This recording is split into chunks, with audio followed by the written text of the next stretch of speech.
Where are you actually going to take me first? Okay, where do you want to go? Well, maybe upstairs, shall we? Yep, sure. Okay. We'll just have a nose round Go the this stuff way. and check for dust, and then we'll be off.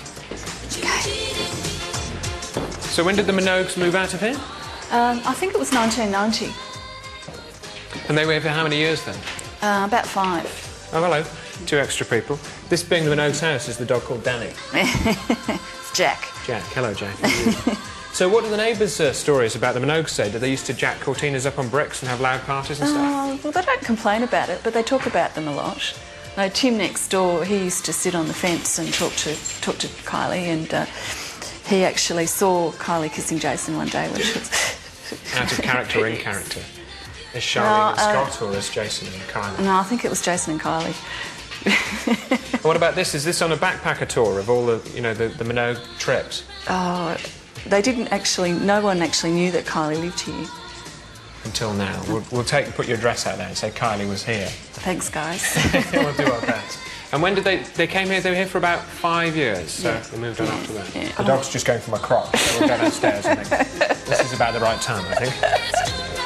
Here's Kylie practicing method acting in this very house. The teddy is being played by Jason Donovan. Don't exaggerate! It's Kylie's bedroom. This is obviously an exciting moment for anybody in Britain. Kylie and Danny, did they share a bedroom? I think they did, didn't they? Well, I assume so. There are 3 bedrooms in the house, and they had a brother, so I assume that Kylie and Danny would have shared a room. And this was the biggest one, so I expect this was probably it. 2 egos fighting it out in a small bedroom. It sounds quite scary, doesn't it? Now, you've got the deeds also for this house, which we dug out, which is showing that it was bought in the name of KDB, which is the company that's run under the names of Kylie, Danny and Brendan, the 3 kids. So they actually mortgaged the house under the name of the 3 kids. We know very, very little about KDB. It doesn't publish accounts. We can't look through the books.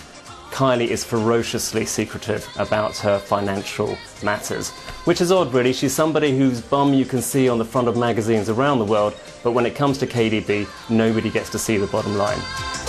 Kylie has invested up to £5 million in property over the years, which gives us a liquid assets running total of £10 million. But while Kylie was enjoying the cash that pop music made, she hated the cutesy image that brought the money rolling in. But would she get the control she wanted?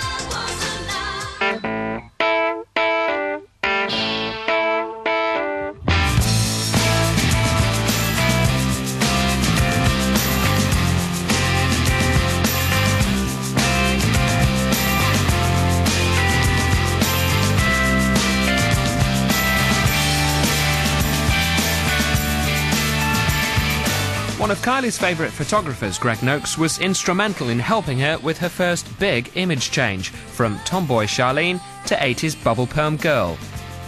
This is the first photograph you took of Kylie, is it? Yes, it was one of the series we did for a poster, the first poster of Kylie. Terry, her manager, was a good friend of mine from when I first came to Melbourne, and he desperately wanted to promote her. He became her manager, and we talked about how we could best do that, and I came up with an idea of having a fanzine. And what stage of her career was this? Well, she had just finished Neighbours, and she had, at this stage, recorded Locomotion. She just wanted as many different looks as possible. But it all came down to being sweet, smiling, happy. That's the bottom line. There's no nasty Kylie, it was sweet. No nasty Kylie. No, it was still cute.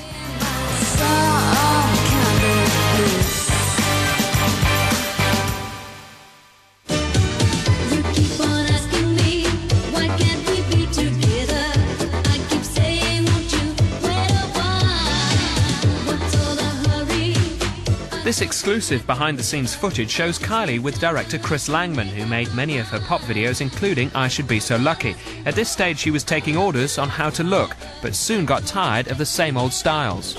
Was she saying, I want to wear this on it and I want to do this, or was it a collaborative thing? You know, there was always a fight, and I was always in the middle. Like, London always wanted her to be the little girl, and she always wanted to grow up, so I couldn't, you know, like, I was kind of the meat and the sandwich myself. I had to, you know, they were paying for it. Kylie wanted to be that, and I was with her, and she eventually broke away and did it the way she wanted to do it. But it was kind of a hassle between the London record company and the Australian record company, who seemed to hate each other.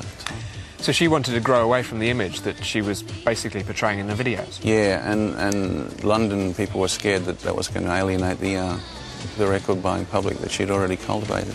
We tried a few things that didn't work, like we changed a few things with a hairstyle that didn't quite come off, which was kind of luxurious for us in those days. Was that kind of expensive to redo shots that she didn't like because of her clothes and hairstyle? Oh, yeah. How much? About $30,000, I think, which was a lot then. Every time there was a hair in a place, that was $30,000 down the pound. Yeah, probably. So a wayward hairdo meant an automatic reshoot, but Bouncer's little mistakes were left untouched in the final video. We didn't notice at the time, but there was actually a dog turd on the deck here. Kylie noticed it, so we didn't redo that, so if you look carefully, you'll be able to see it's still there. Was she aware of the money? Was she cash-aware Kylie? I didn't get the impression she felt she was spending her own money. She was a razor blade dipped in cream, if you like. She knew what she was doing, she knew what she wanted, and she got there. Each time a scene was reshot, it cost a hair-raising £12,000. I want to funk. I want to F-F-U-F-U-N-K. I want to funk. I want to funk. I want to F-F-U-F-U-N-K. I want to funk. I want to funk. I want to F-F-U-F-U-N-K.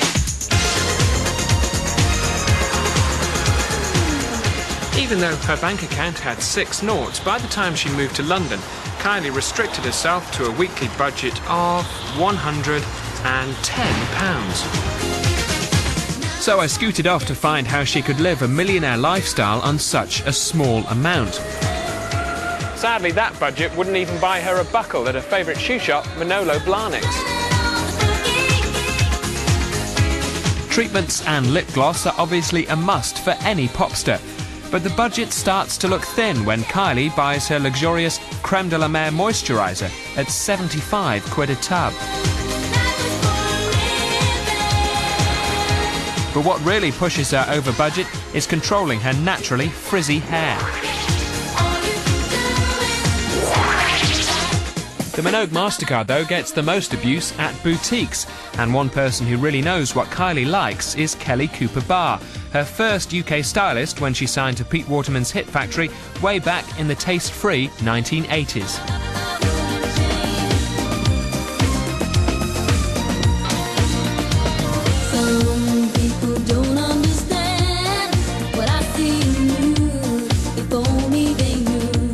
She might like this thing here. This is Alice Temperley, more sophisticated, bit of glitter. All us girls like a bit of glitter. That's very her now. Yeah, and this kind of dress as well. I think this is by Boyd. I think she might like this because it's got the Chanel bow, black and cream classic. It's a long way from what she used to dress in with the bubble perm and the I Should Be So Lucky video. That's right. It was the 80s, you know.